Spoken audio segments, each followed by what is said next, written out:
ছোটবেলায় কিছু অদ্ভুত অদ্ভুত চিন্তা ভাবনা করতাম, চিন্তা করছি আজকে এই অদ্ভুত অদ্ভুত চিন্তা ভাবনাগুলাই যতদূর মনে আছে সেটি আপনাদের সাথে শেয়ার করব। ছোটবেলা সাপের সিনেমা ছিল, মনে করলেন আমার বিরাট একটা পছন্দের সিনেমা। সাপের সিনেমা হবে আর আমি সাপের সিনেমা দেখবো না, এটা তো মনে করলেন হইতেই পারে না। আর সাপের সিনেমা দেখে এসে নিজের সাপ কল্পনা করতাম, ভাবতাম আমি যে পড়ালেখাটি আজকে করি নেই, আম্মা তো আমার ইয়াবর একটা লাঠি দিয়ে মারতে আসবে। আর আম্মা যখন আমার লাঠি দিয়ে মারতে আসবে ঠিক আমি সাপের স্টাইল কইরা, মানে ওইরকম মাথাটা নিচা কইরা মনে করলেন একটা বুইত্তা মারা সাপ হয়ে যাবো। তাহলে আম্মা আমার দিকে ডরাবে আর আম্মা আমাকে তখন আর মারবে না, তখন আমি একটা ঘরের চিপা দিয়ে ফুস করে পলাই চলে যেতে পারবো। ছোটবেলায় কেউ যদি আমার জিগাইতো তুমি বড় হয়ে কি হইতে চাও, বিশ্বাস করেন আমি কোনোদিনই কইতাম না ডাক্তার হমো, ইঞ্জিনিয়ার হমো, শিক্ষক হমো, প্রভাষক হমো, এগুলা কোনোদিনই আমি কইতাম না। আমি কইতাম কি জানেন, আমি সাবানার মতো নায়িকা হমো। যদি অনেক শরমের কথা, লজ্জার কথা যেহেতু বলতে শুরু করছে, ছোটবেলার চিন্তা ভাবনা, এটা ছোটবেলার চিন্তা ভাবনা হিসাবেই নিয়েন। আবার মনে করেন না বড় হয়ে ওগুলা চিন্তা ভাবনা করতাম।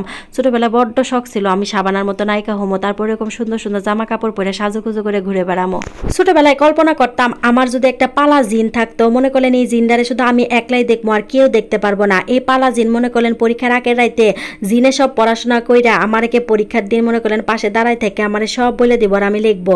এই জিনে মনে করলেন আমি যা কমো তাই করবো। এরকম একটা জিন কেন আমি কেন পালতে পারি না, এরকম জিন কেন আমার এখানে আসে না, এগুলোর যে কত চিন্তা ভাবনা আমি করতাম। এই জিন জিন কল্পনা করতে করতে মাঝে মাঝে মনে হইতো কি জানেন, কোন একটা মানুষ আমার সামনে এলো মনে করতো এরা মনে হয় জিন, এরা মনে হয় আমি একলাই দেখতেছি, এটা মনে হয় আর কেউ দেখতেছে না। ছোটবেলায় একটা সিনেমা ছিল সুপারম্যান সিনেমা, আমার মনে হয় এই সুপারম্যান সিনেমাটা আমি এত পরিমাণে দেখছি, রেকর্ড পরিমাণের এই সিনেমা আমি দেখছি। এই সিনেমার মধ্যে একটা ক্যারেক্টার ছিল কেমন জানে, মানে নায়কের ক্যারেক্টারটা ছিল তাদের একটা পর্দা ছিল, মানে পিঠের মধ্যে একটা কেমন একটা পর্দা টাইপের ছিল। এরা মনে করলেন হাতটা একটু সামনের দিকে আগাইলে ফুর করে আকাশের রকেটের মতো উড়ে চলে যাইতে পারতো। বিশ্বাস করবেন না, আমার আম্মার একটা উন্না নিয়ে আমি যে আমার বাড়ির সামনে একটা মাঠ ছিল, এই মাঠের মধ্যে দাঁড়াইয়া আমি যেটা কত যে চেষ্টা করছি যে একটা হাতটা বাড়ামো, তারপরে আমি একটা জোরে দৌড় মাইরা মনে করলে একবারে মঙ্গল গ্রহে চলে যাবো। মানে মাঝে মাঝে দুনিয়ার প্রতি মেলা বিতৃষ্ণা এসে পড়তো, খালি সবাই কেন কেন ঘ্যান ঘ্যান করতো, পড়ি না কেন, দুষ্টামি করে কেন, মানে এগুলোর জন্য আমি মেলা বিরক্ত আসছিলাম। এর জন্য কল্পনা করতাম আমি একেবারে মঙ্গল গ্রহে চলে যাবো, একা একা চলে যাবো, আমাকে কেউ দেখতে পারবে না, আমাকে ধরতেও পারবে না। যাই হোক এরকম অদ্ভুত অদ্ভুত চিন্তা ভাবনা কিন্তু আরো মেলা করতাম। আরেকটা অদ্ভুত চিন্তা ছিল কি জানেন, ছোটবেলা একটা নাটক দেখতাম শাকালাকা বুম বুম। ওই শাকালাকা বুম বুম নাটকের মধ্যে নায়কের একটা কে আসলো জানাবেন, নায়ক না ঠিক একটা ছোট্ট পিচ্চি আসলো, পিচ্চির একটা কলম আসলো, এই কলম দিয়ে মনে করলেন যা লিখতো সব কিছু একদম বাস্তবে হয়ে যেত।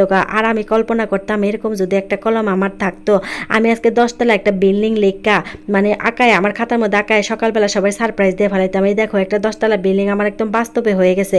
যাই হোক এগুলো চিন্তা ভাবনা কে কে করতেন জানি না, আমি এরকম আরো কত যে অদ্ভুত অদ্ভুত চিন্তা করতাম। আর একটা অদ্ভুত চিন্তা করতাম কি জানেন, এই যে নুডলস নিয়ে একটা চিন্তা। ছোটবেলা আমার এত নুডলস খাইতে দিত, তারপরেও কেন জানে আমার খালি নুডলস কম পড়তো, যতই খাইতাম ততই খালি মনে হইতো আমার কেন এত নুডলস কম দেয়, আর একটু বেশি দিতে পারে না।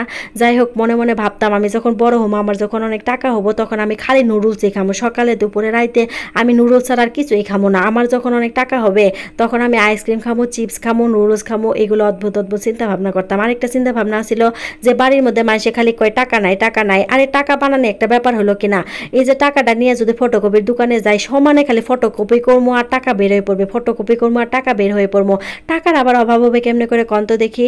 এরকম যে কত চিন্তা ভাবনা করতাম। ছোটবেলায় আরেকটা কল্পনা করতাম কি জানেন, ওই যে মাঝে মাঝে সিনেমার মধ্যে দেখাইতো না, হঠাৎ করে দেখা যায় 7টা কলসির মধ্যে কত কিছু পাইতো, টাকা সোনা দানা মোহর।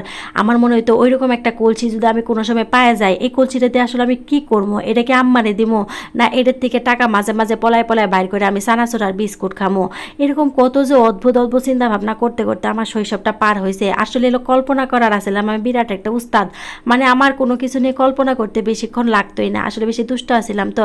যাই হোক আমার মনে হয় এরকম অনেকেই সুন্দর সুন্দর কল্পনা করে ছোটবেলাটা কাটাইছেন। কার কেমন কল্পনা শক্তি কেমন ছিল, চিন্তা ভাবনা কেমন ছিল, অবশ্যই কমেন্টের মধ্যে একটা করে জানাই দেবেন। সবাই ভালো থাকবেন, আল্লাহ হাফেজ।